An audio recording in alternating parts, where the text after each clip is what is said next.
Hi, Assassins. I'm Brooke. And I'm Cami. Welcome to Bookish Realms. We're just two girls who can't stop talking about fantasy books. Welcome to our deep dive of Crown of Midnight. This episode covers chapters 24 through 29 of Crown of Midnight. Like in past episodes, the chapter summaries and character discussion are spoiler-free, but the rest of the pod does include spoilers for all of Throne of Glass. This podcast is for mature audiences only. Cami, take it away, girl. Let's get into some chapter summaries. As a reminder, this is a non-spoiler section where we summarize the chapters we'll cover in this episode. So if you haven't read the entire series, but you have read chapters 24 through 29 of Crown of Midnight, you can listen to this section. Chapter 24. Dorian's curiosity gets the better of him, and he finds himself at the carnival, face to face with Baba Yellowlegs. She's ancient, terrifying, and brimming with secrets as she claims to be the last-born witch of the Witch Kingdom. And oh, does she deliver a history lesson. Witches were bred from the bloodlines of Fae and Val demons. Dorian, desperate for answers about magic, asks her, could someone still have magic even though it's gone? Yellowlegs shuts him down. Impossible. The only way to understand why magic might be an exception is to first understand why it vanished in the first place. Before he can process any of it, in struts Roland, his ever-so-charming cousin, clearly having followed Dorian like some sort of shadowy little spy. Chapter 25. A cryptic meeting unfolds, set in a tomb shrouded in mystery. Queen Elena and Princess Nehemia exchange loaded words. One of them has to break. Nehemia, with the weight of the world on her shoulders, agrees to do what needs to be done. But there's hesitation, concern. The prince isn't ready, she says, her voice tight. The whole scene hums with tension. Something is brewing, and someone is bound to break. Chapter 26. At a royal hunting party, the stakes rise quietly, dangerously.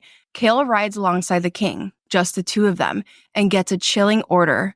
Nehemia will be questioned tomorrow night, and Kale is to post 6 guards outside the council room. His mind spins, but there's no time to dwell on it. Dorian finds him next, pulling him aside. With a knowing look and just a hint of something unsaid, Dorian tells Kale, treat her well. He's clearly referring to Selena, but it feels like more. Chapter 27. Selena wakes up alone in Kale's bed, and for the first time in a while, everything feels off. Restless, uneasy, she spends the day in town, hunting down men from Archer's list. But Kale's absence gnaws at her. When he doesn't show for dinner, that unease twists into full-blown dread. She goes to his rooms, searching for him, only to find a note. Short, simple, terrifying. They have Kale. They'll kill him unless she comes to a warehouse. Chapter 28. Selena storms into the warehouse like a one-woman army, fully armed, fully furious, and absolutely not in the mood for games. Chaos erupts as she tears through her enemies, and in the middle of it all, Archer steps forward. His revelation lands like a punch.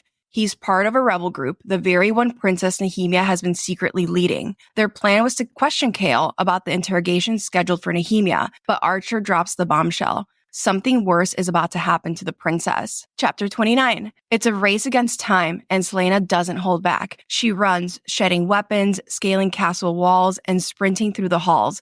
Her only focus? Saving Nehemia. But the second she reaches the princess's rooms, everything stops. Her bodyguards lie dead, and Nehemia is gone. Brutally murdered, the room silent, except for the devastation settling over Selena like a crushing weight. Welcome to Character Discussion. Here we'll cover what we've learned about each main character and some side characters and track their character development.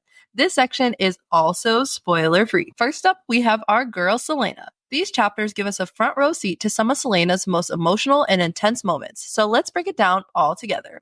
For a brief moment, Selena feels truly happy, which is rare for someone who has lived through so much pain. She reflects, for the first time in years, she was truly happy. The feeling curled around every thought, a tendril of hope that grew with each breath. This joy, tied to her growing relationship with Kale, is bittersweet. Selena is scared to fully embrace it, thinking, quote, she was afraid to look at it for too long, as though acknowledging it would somehow cause it to disappear. This shows just how guarded she is. After losing so much in her life, even a small glimpse of happiness feels fragile, highlighting how deeply her past has shaped her. Her conversation with Nehemia brings up a big internal struggle. Nehemia urges Selena to join the fight against the king, but Selena refuses, saying, there is no hope in standing against him. Not now, not ever. This response isn't just about fear. It's about the harsh realities she's seen. She knows how powerful the king is and doesn't want to see more lives lost. But when Nehemia calls her a coward, saying, you are nothing more than a coward, it hits Selena hard. It forces her to think about how much her fear controls her choices and whether she's avoiding a bigger purpose. When Kale is kidnapped, we see a very different side of Selena. She transforms from someone hesitant to act into a fierce, unstoppable force. Her emotions shift into what she calls the killing calm, described as an icy, endless rage swept through her, wiping away everything except the plan that she could see with brutal clarity. This rage, sharpened by her training under a Robin Hamill, shows just how deadly she can be. She becomes a, quote, living armory, carrying every weapon she can and prepared to destroy anyone in her path. The line, "they didn't stand a chance," reminds us of her unmatched skill and determination. Nehemia's death is a turning point for Selena. She's overwhelmed by guilt and grief, repeating to herself, "Not again, not again." This isn't just about revenge, it's about redemption. She feels a heavy weight from an unresolved tension between her and Nehemia, especially the words they exchanged. The line, "she would not fail Nehemia, not when there were so many awful words left between them," captures the depth of her regret and her drive to make things right. These chapters show how Selena begins to change. At first, she avoids taking on bigger battles, focusing on her own survival and happiness. But Nehemia's death pushes her to confront her responsibilities, not just Otterland's assassin, but as someone who has the power to make a difference. Her declaration, "she was Otterland's assassin, she was Selena Sardathian," is a powerful moment where she claims her identity and strength. It's a turning point, showing that she's starting to embrace who she is and the role she might play in the fight against the king. These chapters are full of emotion and growth for Selena. They highlight her fears, her strength, and her ability to love deeply while also being a force to be reckoned with. As we keep following her journey, it's clear that these moments are shaping her into the heroine she's meant to be. Whether you admire her, fear her, or connect with her struggles, Selena Sardathian is a character who leaves a lasting impact. Next up, we have Kale. I'm just kidding. I'm sorry. So, these chapters give us an intimate look at Kale's emotions, values, and the choices he's grappling with. Let's break it all down. In these chapters, Kale's love for Selena is more evident than ever. From the quiet moments they share to his internal thoughts about their future, Kale is consumed by his feelings. He envisions a life with her, reflecting all through that first night he'd held her, and allowed himself to imagine that this was how every night for the rest of his life would be. This hope for stability, to have a life where he can protect and cherish her, shows just how deeply he's fallen for Selena. It's a vulnerable side of Kale, one we don't always get to see behind his stoic demeanor. His fantasies of marriage and children, quote, to call her his wife, to hear her call him husband, to raise a brood of children, reveal his desire to stability and connection, a stark contrast to the chaos surrounding them. Kale's protective instincts are also on full display. He struggles with jealousy and anger when others look at Selena, thinking he fought the urge to smash in the face of the guard who looked at her so appreciatively. This reaction isn't just about possessiveness, it's rooted in his admiration and respect for her strength and beauty. Kale knows how deadly and independent Selena is, yet his love for her makes him fiercely protective. His vow to avenge her past, quote, silently swearing oath after oath that someday he'd go back to Endovier and rip that place down stone by stone, is a testament to his devotion. Even when he's powerless to change the past, Kale's heart is set on righting the wrongs she's endured. However, Kale's internal conflict goes beyond his love for Selena. He's torn between his duty as a captain of the guard and his personal loyalty to her. This is most evident in the line, he'd kill any man who hurt Selena, and if the king ever gave him the order to dispatch her, then he'd plunge the sword into his own heart before he would obey. This thought reflects the depth of his moral struggle. Kale's entire identity has been built around loyalty and service to the crown, yet his love for Selena pushes him to question those very foundations. For Kale, protecting her isn't just an act of love, it's a matter of principle that challenges the core of who he is. We also get a glimpse into Kale's past and the life that he left behind. Quote, he sometimes let himself wonder if that was how he would have wound up had he not chosen this path, reveals his pride in the man he's become. Yet, there's a lingering sadness about the family he's distanced himself from, particularly his mother, whose face he can barely remember. These reflections add depth to Kale's character, showing that while he's focused on the present, he's still shaped by his past choices and sacrifices. Kale's captivity brings out his resilience and unwavering love for Selena. When he's beaten and threatened, his first thought is of her. His defiance, quote, you hurt her, he said, his voice hoarse, and I'll rip you apart with my bare hands, shows his determination to protect her at all costs. Even when he's powerless and vulnerable, Kale's love gives him strength. This moment underscores the depth of their bond and his willingness to endure anything for her sake. My favorite, Mr. Dorian Havelier. We don't really get too much from Dorian's POV in these chapters, but we do get some good moments between him and Baba Yellowlegs. Dorian has always been witty and self-aware, but these moments show how he uses humor to deal with the expectations others have of him. When Baba sneers at him, saying, Why would a lordly as pretty as you bother yourself with such wicked stories? Dorian shoots back with, when we're not wiping our asses with gold, we need to find some way to amuse ourselves. Why not learn a little history? His sarcastic answer is funny, but it also hints at his frustration with being underestimated. Dorian wants people to see that he's more than just a prince born into privilege. He has intelligence and curiosity and doesn't want to be dismissed as shallow. We also see Dorian trying to figure out his role in the royal court. His cousin Roland, who seems like he might be an enemy, instead becomes an ally. At every council meeting, Roland had backed whatever decision Dorian made without hesitation. This loyalty is surprising, and it gives Dorian some needed support. Still, he's cautious, wondering if Roland is truly on his side or if he has his own motives. These moments show how Dorian is learning to navigate the complicated politics of the court, a skill he'll need as he grows into his role as prince. Side characters. Let's start with our girl Nehemia, R.I.P. Princess. Let's take a closer look on her journey in Crown of Midnight. In chapters 24 through 29, Nehemia's character takes center stage as we explore the weight she carries, the choices she makes, and her ultimate sacrifice. Nehemia is a princess with a deep sense of responsibility for her people. She admits, I have grown up knowing the weight of my crown. When the king invaded Elwy all those years ago, I knew that I would someday have to make choices that would haunt me. Her honesty about the burden she bears shows how strong and selfless she is. Even though she longs to fight for her people directly, she knows she has to stay in Rifthold because of the bigger picture. She struggles with being pulled in two directions, saying, I cannot be two places at once. Nehemia's situation reflects the painful reality of leadership. It's never easy, and sacrifices are unavoidable. Her love for her country and her people drives everything she does. Even in her private moments, Nehemia's thoughts are about Elwy's freedom. She makes Elena promise to help, saying, quote, promise me that you'll help me free Elwë from him. Her passion and dedication push Selena to think beyond herself, but they also create tension between the two friends. Nehemia isn't afraid to challenge Selena, asking her, what will you stand for, or will you only stand for yourself? This question cuts deep and forces Selena to confront her reluctance to fight for something greater. Nehemia's choices show how complex and brave she is. She stays in Rifthold, away from her family, because she knows her presence is crucial for the resistance. She says, quote, there are things I need to do here, but I cannot abandon my people to another massacre. This shows her strength, but it also highlights her vulnerability. She carries so much responsibility, and the decisions she makes weigh heavily on her. The mystery surrounding Nehemia deepen in these chapters too. Selena begins to piece together clues that suggest that Nehemia was working in secret. From her cryptic statements to her unexplained absences, it becomes clear that Nehemia was involved in something bigger than she let on. Yet, before Selena can fully understand what Nehemia was doing, tragedy strikes.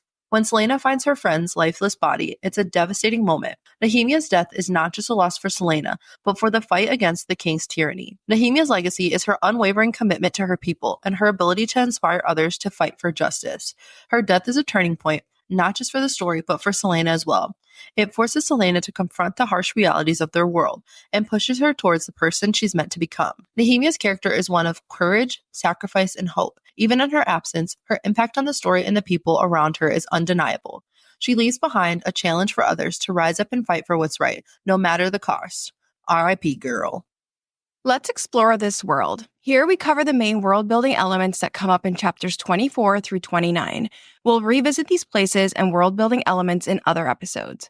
For today, this section is not spoiler-free, so if you haven't finished the entire series, please do not continue. But please come back when you have. All right, let's revisit the witches because chapter 24 deepens their lore in ways that are chilling and fascinating. We meet Baba Yellowlegs again, and if she freaked out Dorian earlier, now it's clear why she's such a terrifying presence. We already know that the Witch Kingdom was once ruled by the peaceful Kraken dynasty, torn apart by the Iron Teeth clans in a war so brutal its echoes can still be felt across Aurelia. As we covered before, Dorian remembers how the Iron Teeth witches destroy the Krakens, curse the land, and now rule over the Western Wastes, a barren, lifeless place.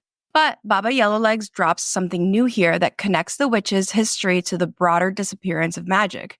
When Dorian confronts her, she says, Fae or Valg, we never learned which one. This is a huge revelation. Up until now, we've seen witches as their own terrifying entities, powerful and bloodthirsty in their own right. But here, Baba suggests that witches descend from either Fae or Valg, creatures of light and darkness. Given what we later learn about the Valg and their hunger to conquer and corrupt, this connection raises major questions about the witches' origins and loyalties. And it's not just a theory. This lineage manifests in their split. The Kraken witches took after their Fae ancestors, while the Iron Teeth witches inherited the darker traits of the Valg. This might explain why the Iron Teeth clans are so brutal and monstrous in both their actions and appearance. They carry darkness in their blood. Let's talk about the Valg for 1 second, because this one line opens up so much. The Valg, as we later uncover, are the demon kings who invaded Aurelia at the dawn of time. They're twisted, parasitic creatures that thrive on power and destruction. Here, Baba Yellowlegs hints at an ancient history, the demons who stole Fae to breed with them. The witches, then, are a product of that invasion, born from the clash between light and dark. This isn't just fascinating lore, it sets the stage for the witches' place in the larger war to come. Are they allies of the darkness? Are they victims of it? And what does this mean for someone like Manon, the heir of the Blackbeak clan, who walks this line between monstrous and honorable? This is also an excellent callback to Dorian's earlier reflections on the Witch Wars.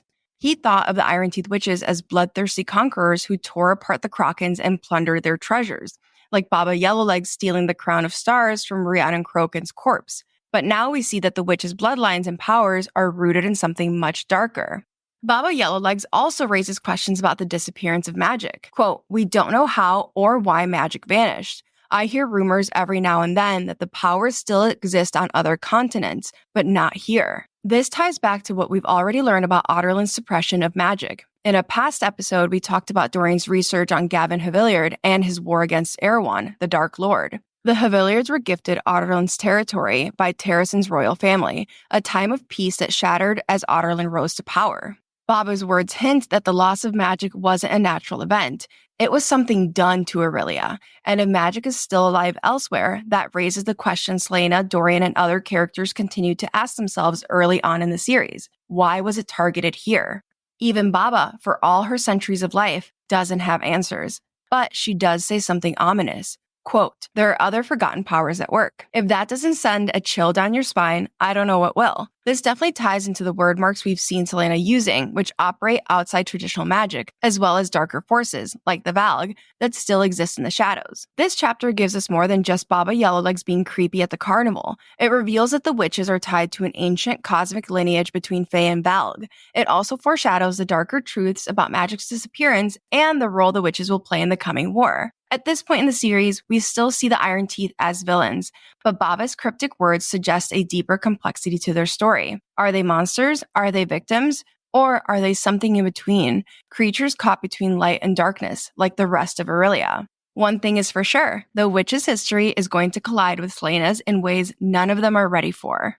This is our analysis and foreshadowing section, which is not spoiler-free. We'll break down parts of the text that tie into or foreshadow future events in the series. If you have not read all of Throne of Glass, please do not continue. Let's start this section off with a little bit of hope and happiness, because we really don't get much of that in these chapters. In the afterglow of quote-unquote making it official, both Chaol and Celaena let themselves indulge in rare moments of hope and longing for a life of peace and normalcy. Unfortunately, those dreams are quickly shattered, but these moments provide insight into their deepest desires. It really shows us their humanity amidst all the violence and chaos that's about to take over their lives. So as Chaol is strolling through the castle, he says, Chaol's thoughts kept drifting back to her. He's done his best to be gentle, to make it as painless for her as possible.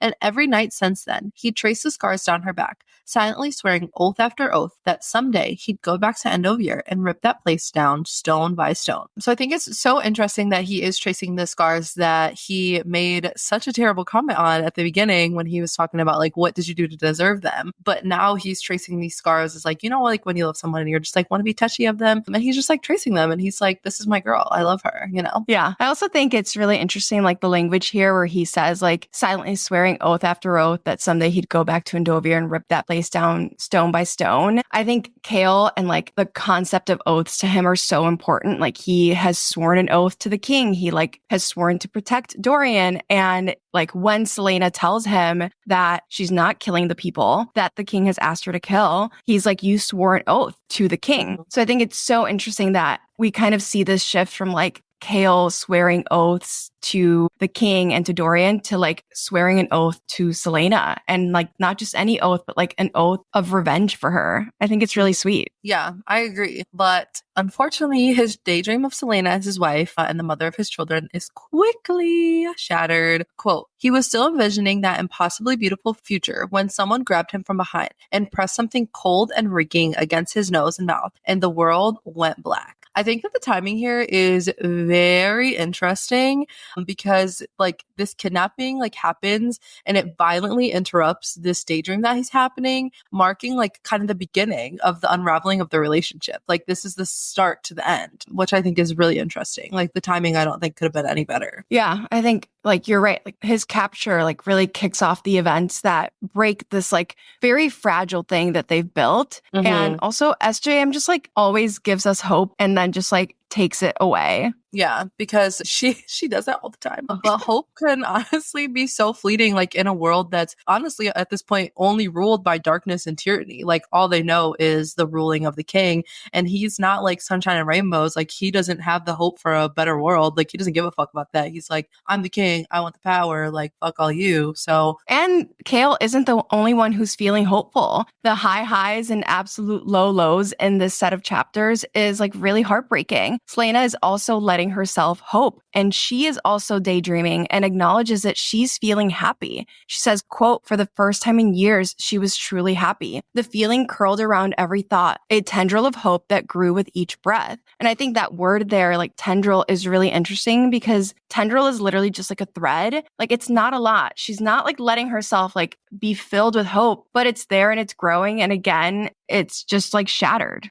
And you know what's sad though is that like Selena treats this hope like it's a dangerous thing because her happiness with Kale is profound, yet it's like tentative. Like she knows that this could potentially not last. And her acknowledgement of her hope, quote, afraid to look at it for too long, as though acknowledging it would somehow cause it to disappear. Like she's literally always waiting for this other shoe to drop. And honestly, like for good reason. Like it makes sense because she feels like it's like a self-fulfilling prophecy. Like the second Selena acknowledges that she is happy and that she's hopeful about what could happen in the future, everything can come crashing down. And we saw that like with Sam, like when her and Sam were together, they had finally bought their freedom. And like literally, I think it was like the day or two after is like when Sam died. And what brings all of this hope like crashing down is this mix of like parallel events, the PTSD and Nehemia's cold-blooded murder. When Selena discovers that Kale is missing, like you said, it mirrors the events leading up to Sam's death. And you really see like her panic start to build when she realizes that something isn't right. She immediately starts remembering what happened to Sam and fears that this history that she's come to know, this pattern, is repeating itself. She says, quote, yet Sam had been her equal in many ways too,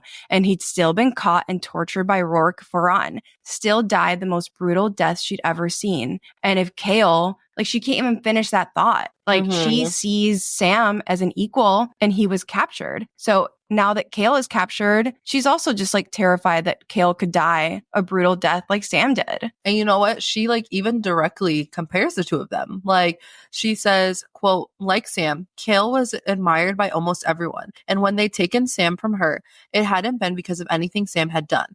No, they'd done it to get at her. And this really makes me flash back to that scene when Kale and Selena are surrounded by Kale's men. And she knows that like they're all looking at Kale for his approval. And she doesn't like immediately try to figure out who could have taken Kale. Just know that she knows that she has to get him back. Like she knows that like she must go get her man. And she also notes that like if Kale was taken, it would be the same reason like Sam was taken. Like to hurt her and to get at her, like versus like just taking, like somebody didn't just kidnap Kale to kidnap Kale. Explicitly sought out Kale because they knew that him and Selena had a really good like relationship and that they loved each other, and it weaponized like her love and care for others as like a form of control, which that parallel between what happened with Sam and what happened with Kale. Yeah, and then we see this really interesting like turn because Selena's like killing calm returns. This also mirrors Selena's response to Sam's death. It's like this quiet rage, this like lethal focus, and she really detaches herself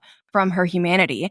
She says, quote, an icy, endless rage swept through her, wiping away everything except the plan that she could see with brutal clarity. The icy verbiage here is interesting. This happens a few other times in this set of chapters where Celaena's emotions are described, which like we've commented on how like leading up to Dorian's magic, there was this language being used around icy. So it's just interesting that like we kind of see this flare up of Celaena turning into something else, and icy is also being used here. But I also like, I'm so convinced that this like concept of this killing calm that Arabin calls it is actually like really connected to Celaena's like Fae heritage / Aylin's Fae heritage, because we see it again later on in the set of chapters. And it just, you know, that like detachment from who she is in order to like do what needs to get done. Celaena's dramatic entrance at the warehouse and mindset directly parallels to her assault at Farron's house after Sam's death. Quote, but on that night, Sam had already been dead for days,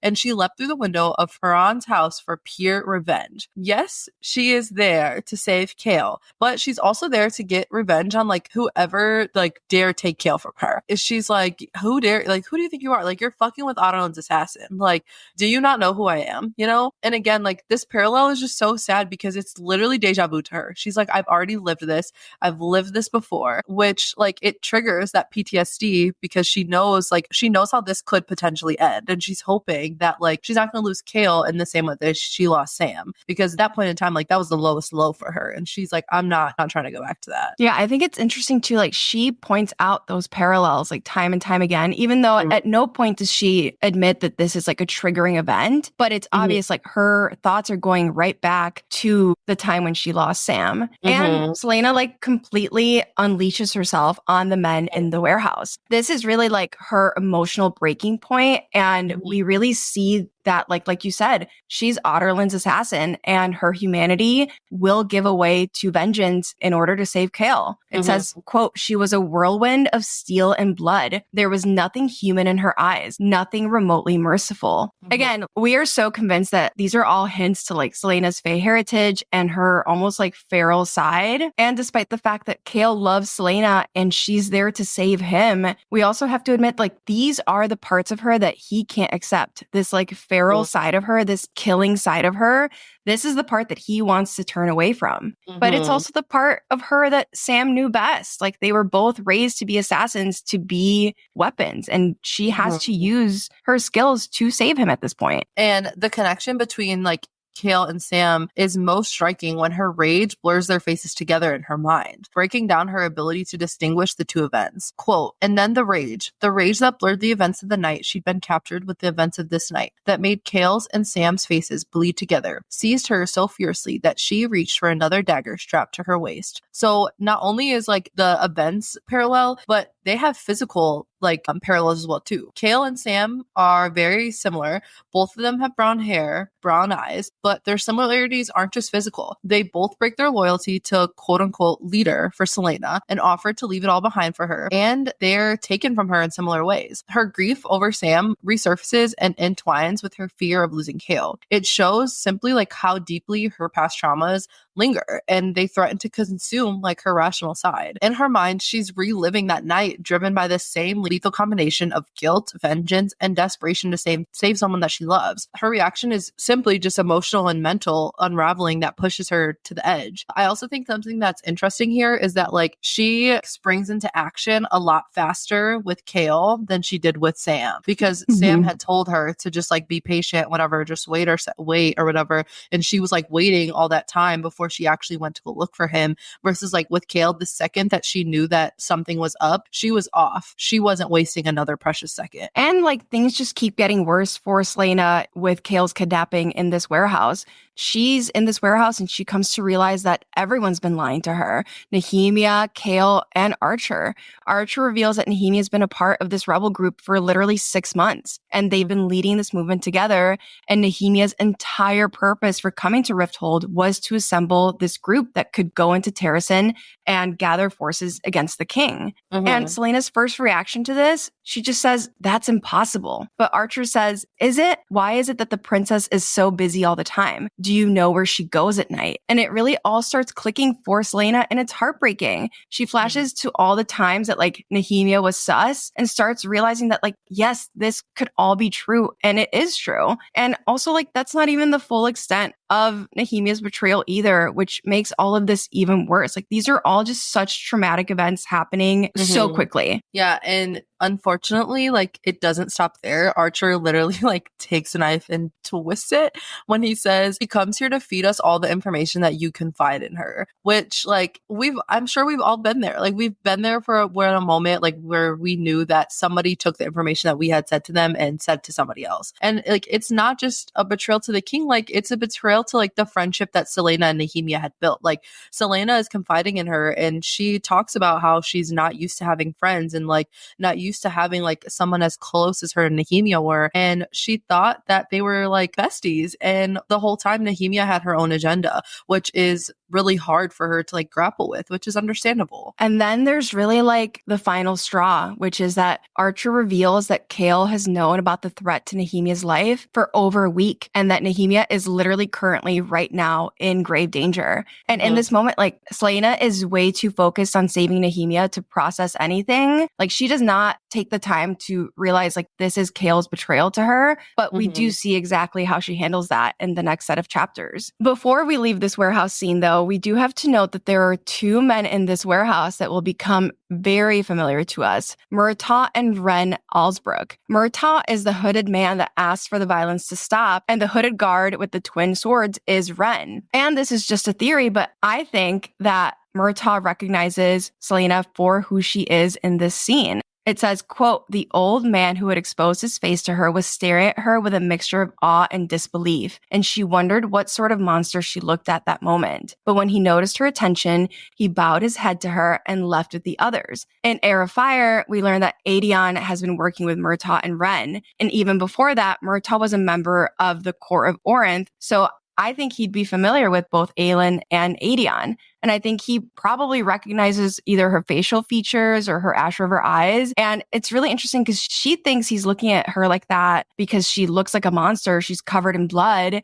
But could he be looking at her like that because he's trying to put together that he might recognize her? He realizes who she is. And then what gets me at the end here is that he bows his head to her. Is it because he realizes that she is the Queen of Terrasen? But as Selena is exiting the warehouse, like we really see like the PTSD reactions start to kick up again. She thinks, not again, never again, please. Like she is just so traumatized, like from this loss of Sam. She literally just experienced all of those emotions again. Like she just dealt with everything that's happening with Kale, like his kidnapping. And now this, like now she's finding out like her bestie, like her platonic soulmate almost in a sense is like in danger. And not only is she in danger, but also like her man knew that her friend was in danger and didn't say anything to her. So she's once again running through Rifthold, trying to stop something terrible from happening to something that she loves. And I think it's interesting too, like, yes, she knows Kale is safe, like they're gonna let him go or whatever,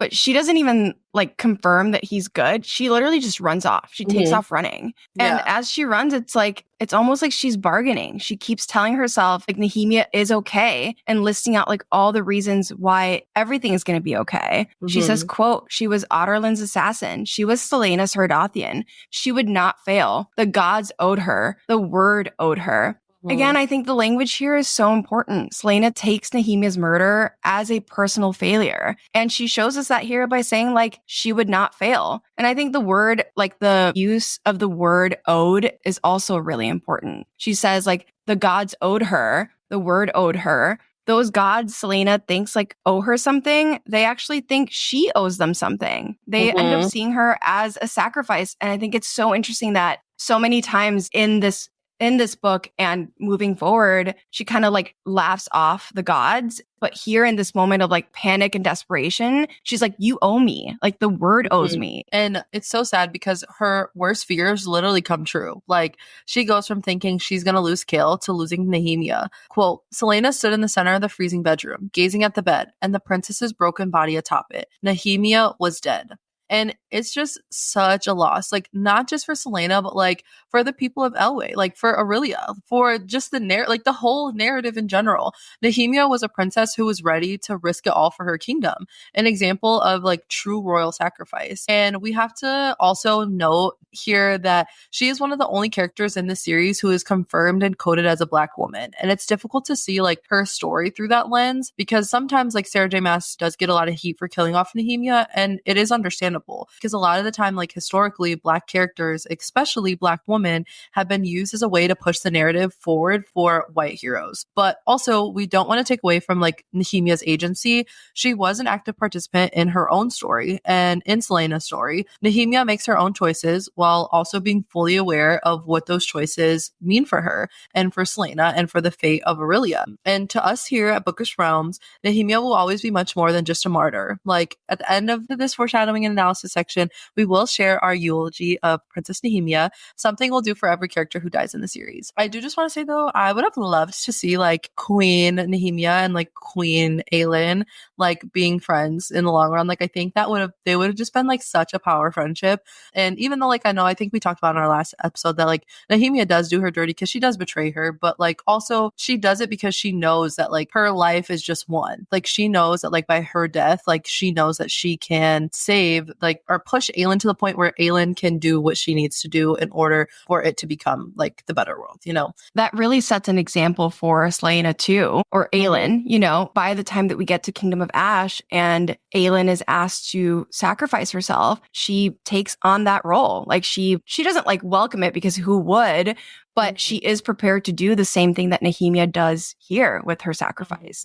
The literary buildup to Nehemia's death and the quote unquote breaking of Selena is really fascinating. You know that I'm like the English major nerd in this podcast, but I think SJM's use of like water related imagery throughout Crown of Midnight to foreshadow like Selena's emotional collapse is really interesting. We start off with in chapter 6, quote, Selena had a feeling of standing in front of a cresting wave, waiting for it to break. Again, like there's that like tension there, that like sense of dread that we've kept talking about like throughout all these chapters in Crown of Midnight. Selena really does feel like something big is coming, but she knows it hasn't hit yet. And that wave is just like looming over her. And it really like builds up that suspense. And then in chapter 28, you get another like water related quote. It says, quote, she was pulling away from her body inch by inch, like a tide ebbing from the shore. Again, there's that like wave imagery here, that water symbolism, and it like kind of shifts. It goes from this like powerful wave that's just waiting to crash down on her to a retreating tide. It really like ties us into like Selena's unraveling. She's detaching from herself, and it just really emphasizes like she has to pull away. And then after Nehemia's death, we get this final quote where she says,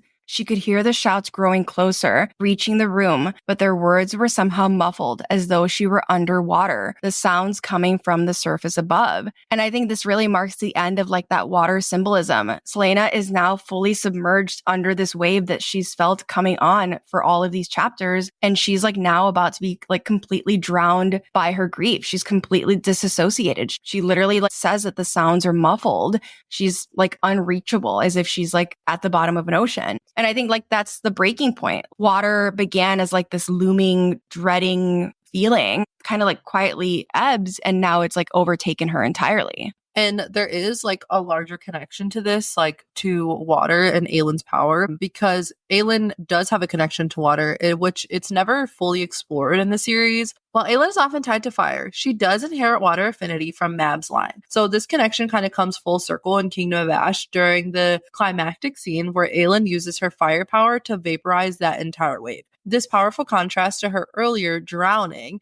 Once overwhelmed by water, Aelin now dominates it with her fire, which is her most defining power. It also symbolizes like her reclaiming of strength, agency, and control over forces that like once consumed her. Like these things that she in the past would have kind of like ran away from, in a sense. She's like, I'm gonna face this head on. And each stage like also reflects an emotional state from Selena: anticipation, attachment, and finally just like complete devastation. And Nehemia's death is even more devastating to Selena because their final conversation did get so nasty. Nehemia reveals that the king has asked her to speak to the rebel forces and try to persuade them to back down. And again, Nehemia is just in like this impossible position. She has to be this like bridge between the rebels and the king while also like trying to push for her people's freedom. And she really struggles between feeling obligated to stay in Rifthold and do what she needs to do and her desire to return to Eelway. And it sets the tone for their final conversation.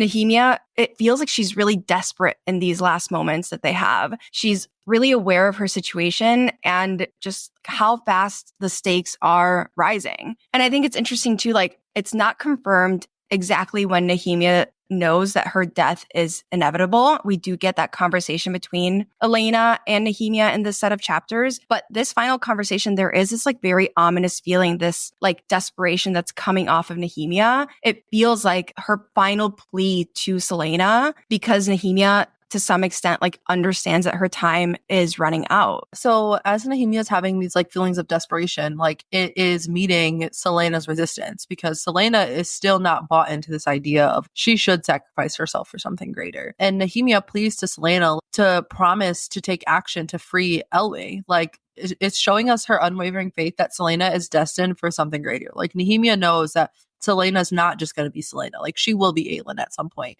And she trusts that Selena can save her people in the event that Nehemia can't. Like, which is, it's so sad. Like, it's sad that like Nehemia knows that like she's not going to be around in order to like see her people finally be free. But she's hoping that her friend can help out her cause. But Selena's response reveals like her inability to see herself as something like larger in this fight. Like Selena just still sees herself as one person, one assassin, like nothing more than that. But Nehemia is like trying to push her like, girl, yes, you are. You can help. But Selena's not ready to face that yet. Again, like this final conversation between the two of them gets really nasty. Nehemia says, quote, "When will you say enough, Selena? What will make you stop running and face what is before you? If Endovir and the plight of my people cannot move you, what will?" I think Nehemia is really, really frustrated here. She's pushing Selena to confront the truth that her avoidance and refusal to act is hurting more people than just herself. And we really see like Selena's deflection here. She says, I am one person. She really does not understand her role yet. Honestly, how can Nehemia like ask her to? Selena doesn't know anything about the prophecy yet. She doesn't know what's coming. She really still views herself through this very like limited lens. She views herself as a singular assassin. She does not view herself as a key player against, you know, the king or Erewhon or Maeve. She hasn't yet realized that she is the person who will stand at the center of it all.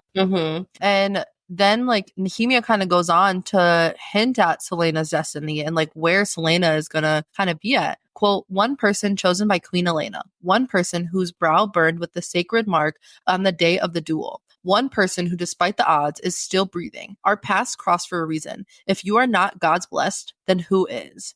And again, like the importance of the mark, like Nehemia references Brandon's mark, which ties to Selena's identity to the prophecy and her role in the fight against evil. Because again, remember the mark of Brandon is like nameless, right? It's the nameless prophecy. And Nehemia kind of frames it as like Selena is God's blessed, but readers later learn that Selena / Aelin is more like God's cursed because of the fact that like Nehemia sees this mark as a blessing, but it is a part of the curse and prophecy that binds Selena to her destiny.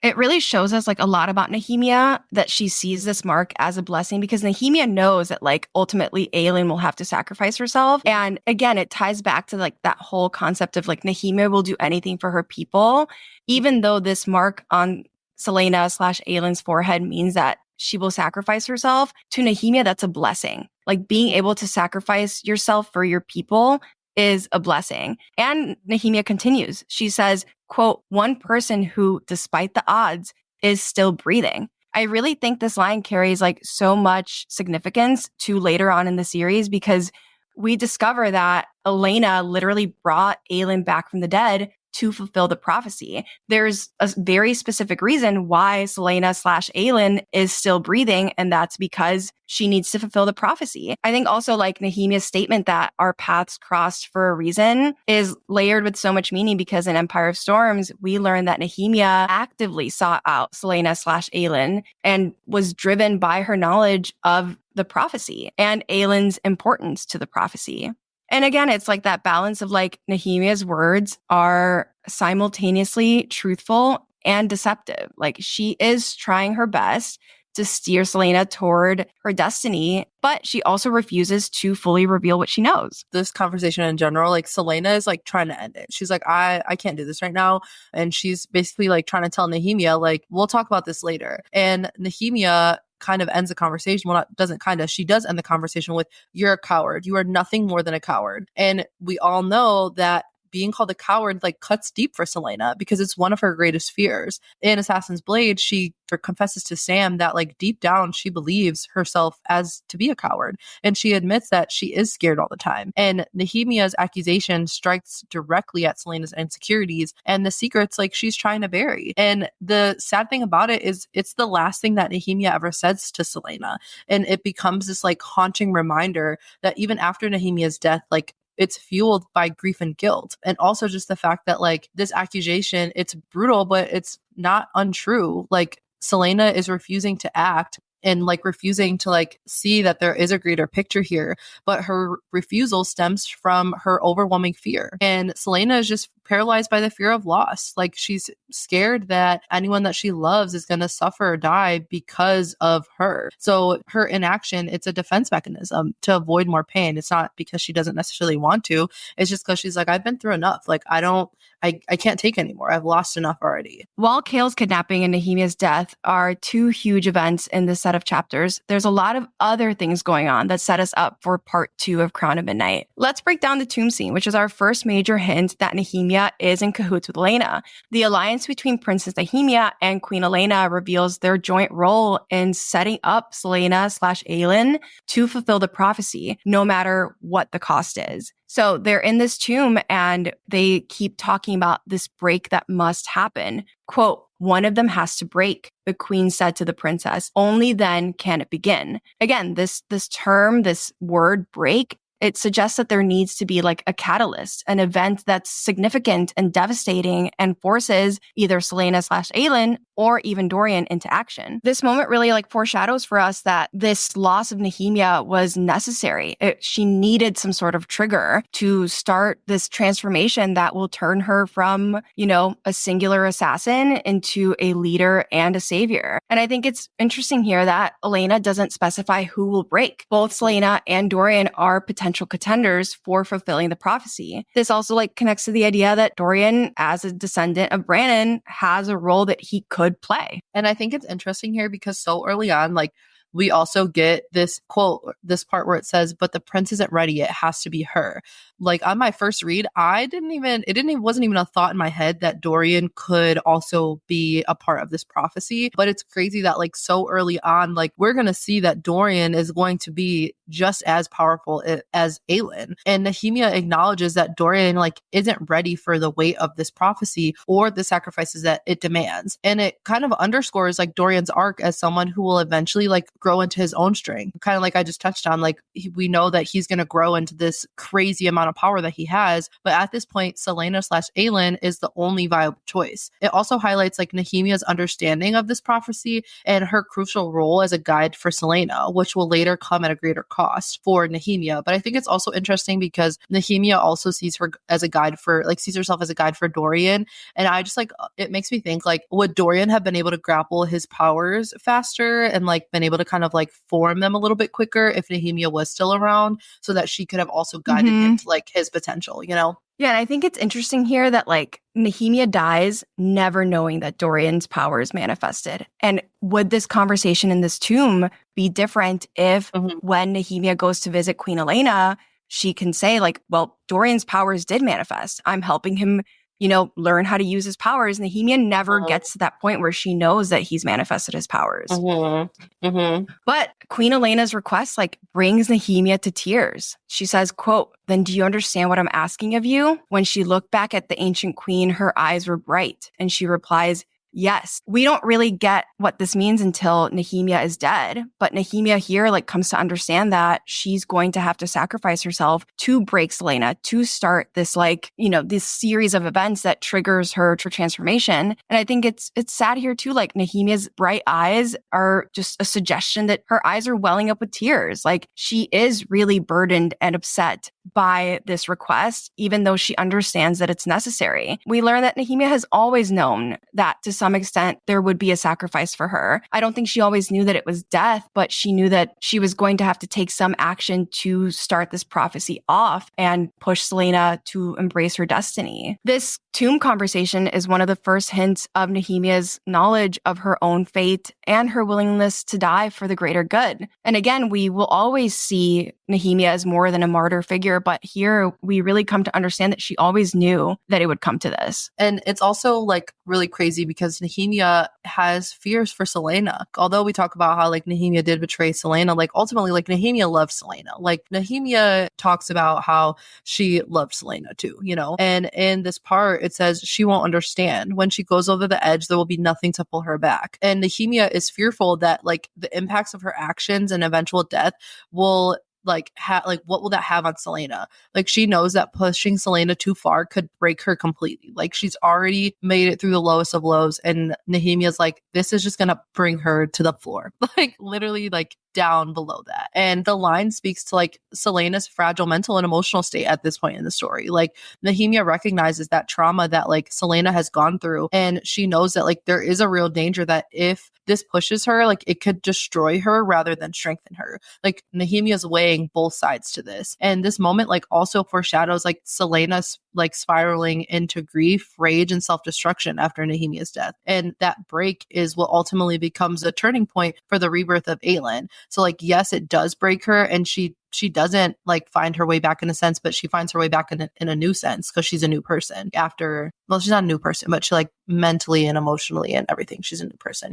And like while Nehemia has like these fears that Selena could not come back from this edge, Elena doesn't have those fears. She says, quote, she will find her way back. She always does. And Elena's words are meant to offer like a sense of hope and reassurance. Nehemia's fears, yes, are valid, but Elena firmly believes in Selena's strengths. And this is a reoccurring theme throughout the series. Selena/Aelin's ability to rise from her lowest points, no matter how devastating. But it's also really upsetting that Elena, her ancestor, is so okay with pushing Selena to yet another low point, to exposing her to another significant trauma, to push her to find her way back, quote unquote. Like, again, I think it's great that Elena has so much faith in Selena, because I think we see this in Heir of Fire, this journey of Selena coming out of her own self-doubt and becoming Aelin, and that Selena has this like strength that she doesn't yet recognize within herself. But it is upsetting that everyone is so okay with pushing Selena to the edge, to breaking her for the greater good. Nehemia's final words to Elena are, for all our sake, I hope you're right. And Nehemia's parting words are haunting, right? Like she acknowledges the gravity of what they're about to be set into motion, like what's about to be set into motion, and the stakes like for everyone involved. And it emphasized like the sacrifice Nehemia is willing to make for the world and the deep uncertainty that lingers despite like Elena's reassurances. Nehemia's hope reflects her faith in Selena, but she also understands like the risk. Like if Selena fails to rise to the occasion, like everything that they've worked for, and like ultimately like Nehemia's sacrifice is going to be lost. Like Nehemia could die for nothing if Selena doesn't come back from this. And Nehemia is like, I hope you're right. Like, cause then I would have just RIP for no reason. And finally, let's talk Valg stuff, because there's some major hints at what the rest of the series holds for these parasitic bastards. Nehemia's final conversation with Selena includes foreshadowing for what's going down at the Fairing Gap with the Wyvern and all the other freaky Valg creature experiments. Quote, there are far darker things gathering on the horizon. My dreams have been filled with shadows and wings, the booming of wings soaring between mountain passes. Again, we come back to this significance of dreams. Nehemia's dreams, she doesn't treat them as just figments of her imagination. She does see them as like almost like visions, like they carry weight for her. And she seems to think that these dreams really indicate that something major and sinister is approaching. And the two things that are mentioned in these dreams, like, both have significant representations for the rest of our story. She mentions shadows. The shadows are always connected to like the Valg creatures. Like in Nehemia's dreams, these shadows represent the Valg, and they're like dark, corrupt power that is quickly spreading across the continent. And the second thing that's mentioned in Nehemia's dreams is this booming of wings, which is a direct reference to the wyvern that we meet later on, which are like at first initially painted as these like monstrous creatures that are part of these like twisted Valg experiments. These wyverns are created using the Valg's like magic. And though they don't end up becoming like symbols of doom and destruction, that is exactly what their purpose initially was. And that's what she's dreaming about. Wait, okay. I just had a thought. What? Because the wyvern aren't being produced, I guess you could say, throughout the whole time of the king's rule, right? We only know that they're being produced like in a short amount of time, at least. So what if every time that like the Valg use their unforbidden magic to like create the wyvern, what if that's the reason why like Dorian's magic and like hints of Aelin were allowed to come forth, because that forbidden magic was being used? Does that make sense? Like it was kind of like a rip in time, almost not in time, but like a rip in like the power being gone. And then they were able to see like these surges. Yeah. Well, I think that's something that we've touched on like a couple times of like the reason why Nehemia and Roland and Kaltain like can kind of sense that these like experiments are going down is like what you said, like that surge in magic. Like it almost seems like they are like sensitive to it. So yeah, I do think that it could almost like trigger like moments or seconds where magic is allowed to come through. But Dorian's magic is allowed to come through because the king forbid all magic except the magic of the Haviliard line. You're right. But like we've talked about it so many times that it is really interesting that they're all dreaming about these wings and these things that are happening. I think it's really interesting that the symbol of Otterlin is a wyvern, but they only come to exist as far as we know during this time. Like they're created during this time. So how is it the symbol for the Haviliard or Otterlin? I don't remember if it's Haviliard or Otterlin, but the wyvern are already a symbol for like the castle, like the soldiers wear them. But that means that they existed before at some point. I wonder if they existed like when they had initially fought Erewhon to begin with. Like if this was just like a repeat of history. So like when they initially fought Erewhon, like all these creatures and stuff, like this isn't the first time that they've created them. Because obviously also how would they have known like what to do in order to create these things? So I think it's because it's a repeat of history. And back when Brandon and them were all there, like they saw these wyvern and they're like, oh, these are pretty cool. And then they were like, this is going to be Otterlin, you know? Yeah. And if it's a repeat of history, like I think that whole like prophetic dream situation that's happening with Nehemia is even more interesting. I can't even get started on reincarnation actually. But I do think that Nehemia's dreams and Kaltain and Roland's are linked somehow to like surges in magic, like you said. Not only does Nehemia like foreshadow or hear like the flapping wings and see like the shadows of the Valg, she also like is foreshadowing to us like the Farian Gap. And this mention of the Farian Gap is crucial because it foreshadows later battle and the horrific events that ultimately unfold there. Like the wyvern are tied to this location, and there's a growing sense of unease surrounding it, which signals like something sinister is about to happen. Like we know that this is like something bad is coming. But it's also the fact that like every scout and spy that has been sent, because again, remember the Farian Gap is in the White Fang Mountains. So every scout and spy that have gone there, specifically in that Farian Gap area, have never returned, which also add an element of mystery and dread. And it reinforces the idea that the area is a source of great danger with the Valg or the creatures they've unleashed lurking in the shadows. But it kind of also hints like to the witches being there. As we know, like the witches were hunting. Like when we first get introduced to Manon, she's literally going on a hunt to kill those men in the woods. So it also just hints that there's like some weird, wild, wicked shit happening like in this Farian Gap. And not only like does Nehemia have these like dreams, like the locals in the valley are also hearing the same like eerie sounds of the wings, which amplify like just this widespread fear that is happening. And the repeated imagery of the wings like serve to unite the various characters in the narrative, suggesting that like the Valg's influence and the looming threat are felt across like the different regions, not just by like Nehemia or Seleno or Kaltain.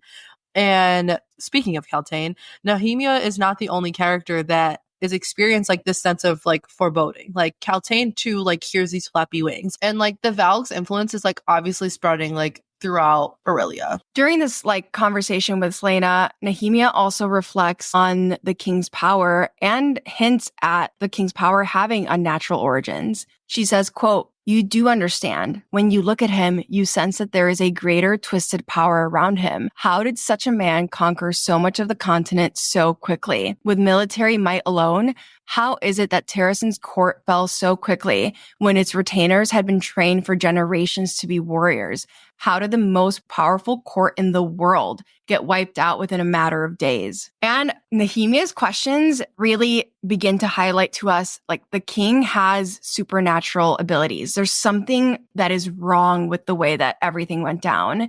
And her words suggest that something beyond ordinary military strength is what enabled him to conquer such a large portion of the continent so quickly. This whole, like, greater twisted power that Nehemia hints to here ends up being the power of the word keys and the Valg rings, which the king uses to manipulate and control entire armies, as well as bend people to his will. Like, that's how he took over everything. And this like dark magic essentially is what allowed him to create so much chaos and conquer the entire continent so quickly. Nehemia also mentions Terrasen, which is deeply connected and significant to Selena and Aelin because she lived through the fall of her home court. Like, she witnessed firsthand like how the king's forces decimated one of the strongest and most well-trained armies, not just in Aurelia, but the whole entire world.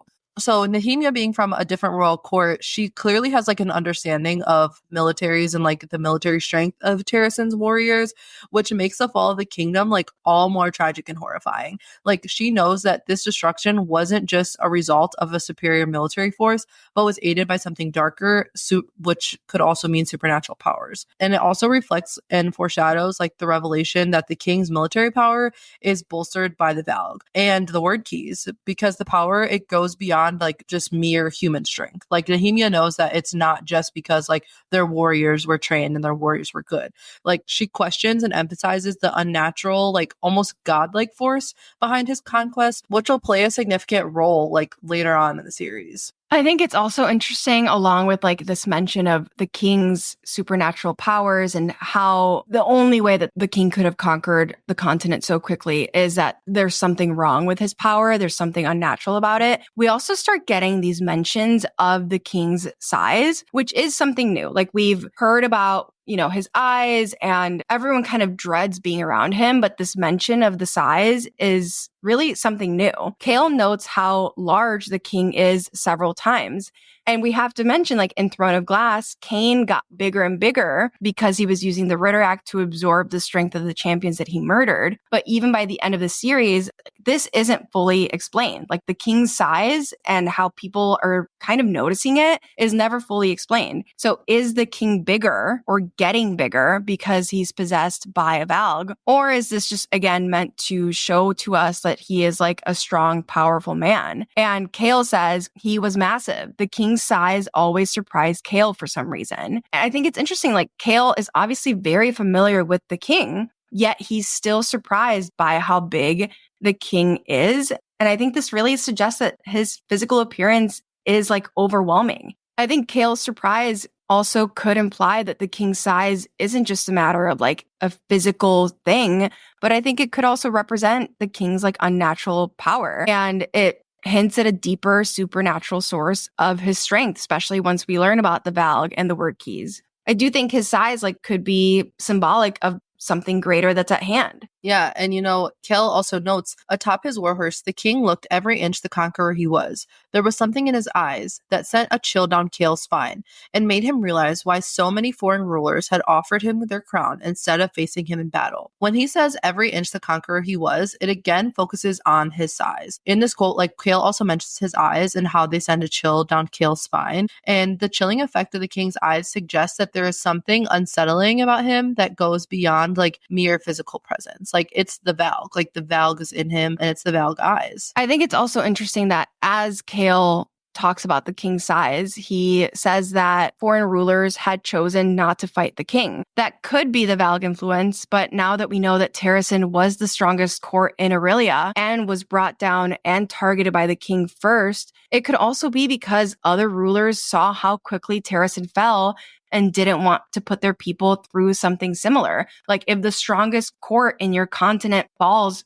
literally within a matter of days, how do you expect to stand a chance? Of course, people are just going to hand their land and their crowns over. If Terrasen fell, theirs is bound to fall as well. And there's another part where it says, Kale still his stallion, watching the mountain of a man ride through the thicket. And again, like Kale's describing this man as huge. Like he's describing the king as like unnaturally large. And the metaphor of like him being described as a mountain amplifies like his size and suggests that he is an immovable force, like unyielding and massive, because like the mountain symbolizes both power and permanence. Like it elevates like the king's status as nearly an unstoppable force in the world, which up until this point, like he has been. Like nobody has been able to stop him or even try to, because he is seen as this mountain. Like he's not, people aren't going to be able to move him. And while the king's size isn't really ever fully explained, I think it's interesting that there is this reoccurring emphasis on his massive form. And it does raise questions about, like, is he drawing power from unnatural sources and that's why his size is increasing? Like, is it linked in some way to his use of dark magic and the Valg influence and the power of the word keys? Because we do have a precedent for that with Cain. Cain got bigger and bigger, and it's just interesting that as the events in the series kick up, we are getting these hints to like these things that we've seen before that are connected to the Valg. So before we move on to our favorite moments and closing thoughts, we want to take a second to eulogize Nehemia and acknowledge everything she brought to the Throne of Glass world and the ways in which she continued to play a part long after her death. Nehemia Yitkar, Princess of Eelway, the Light of Eelway, was a visionary leader, fierce advocate, and steadfast friend.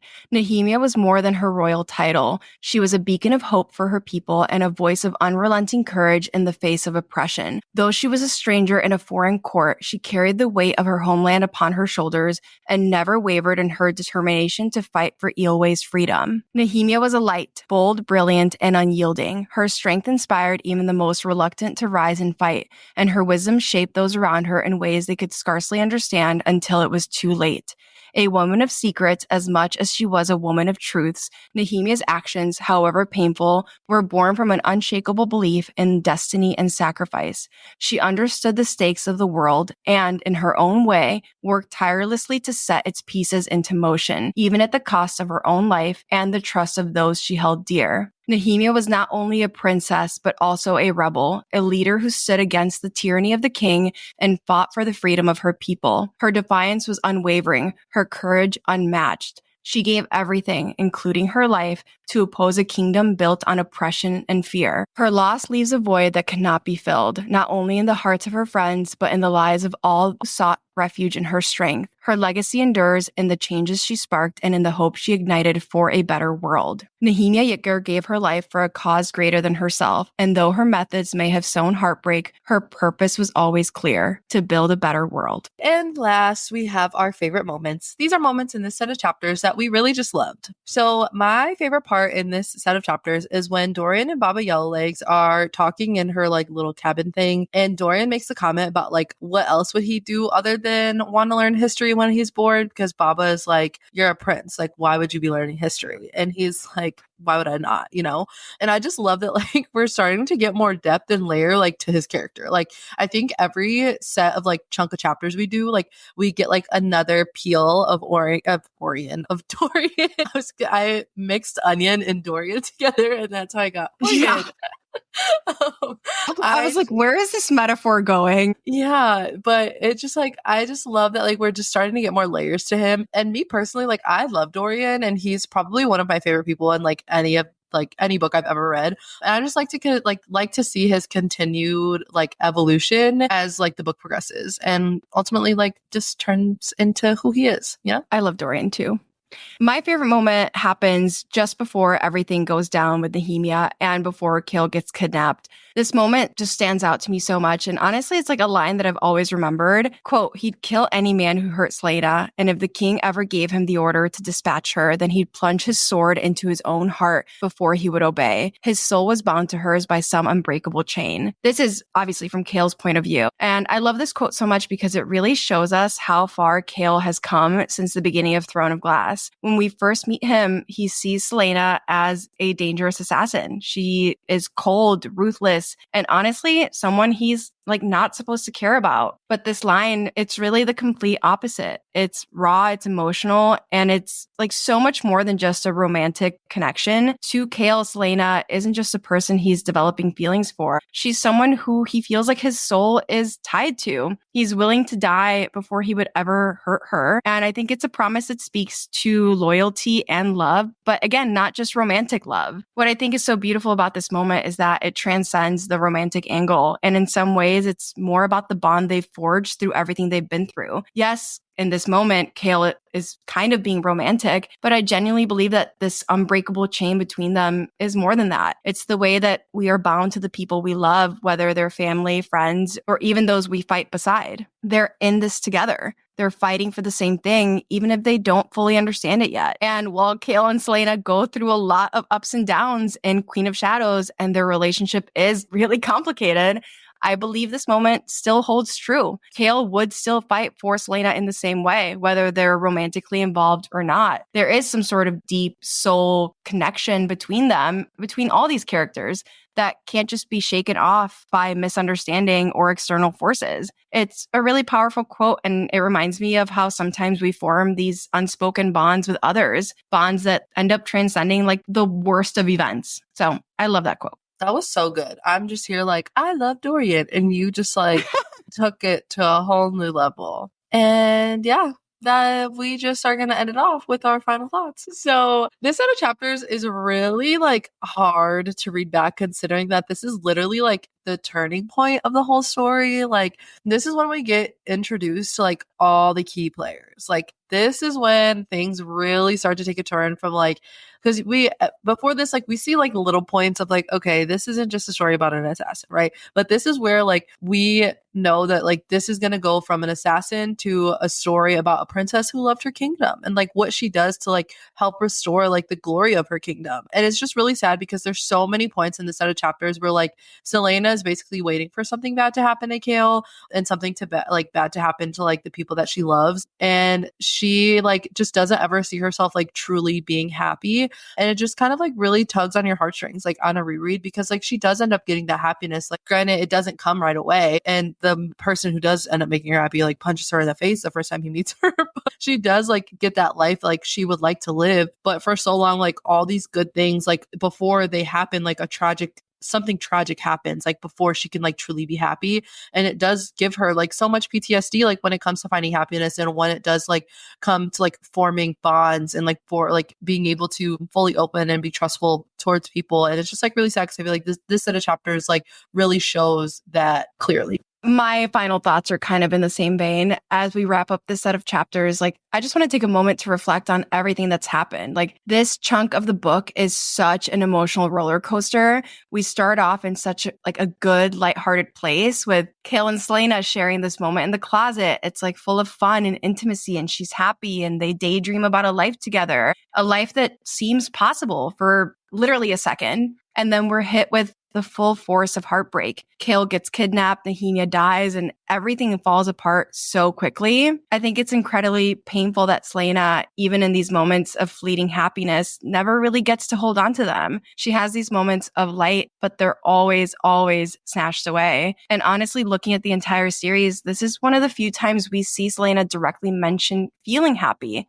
Like we see her fighting for happiness with Rowan later on, but in some ways, this is like one of the last moments that she isn't burdened by all that's to come. Like this moment of happiness that she has here isn't overshadowed by the prophecy, the word keys by Erewhon, by Maeve. So I think it's important that we like take a moment to sit with that before moving on with the story. This small window of peace that Selena has feels like such a turning point. It's a moment that is like too brief, but it's real. She's not consumed by the weight of what's coming. She's just living in the here and now, imagining a future and allowing herself to feel something close to happiness. But then, like, as we know, it all shifts. And from this point on, like, everything changes. It's almost as like if that spark of joy was there to show us what could have been before the storm hits. And as we dive deeper into the story, we can't forget this moment. It's a reminder of what Selena has lost and what she fights for all the way until Kingdom of Ash. She wants this happiness. She wants to live a life. I love that girl. You and me both. That wraps up our deep dive for chapters 24 through 29 for Crown of Midnight. We hope you enjoyed our analysis and theories. Don't forget to follow us on Instagram and TikTok, where our handle is @BookishRealmsPod. We'd love to hear your thoughts on these chapters, so drop us a comment or send us a message. Also, please leave us a rating if you like what you heard. It really helps us out. Join us next week when we continue our Crown of Midnight deep dives. Until then, keep reading, Assassins. Bye!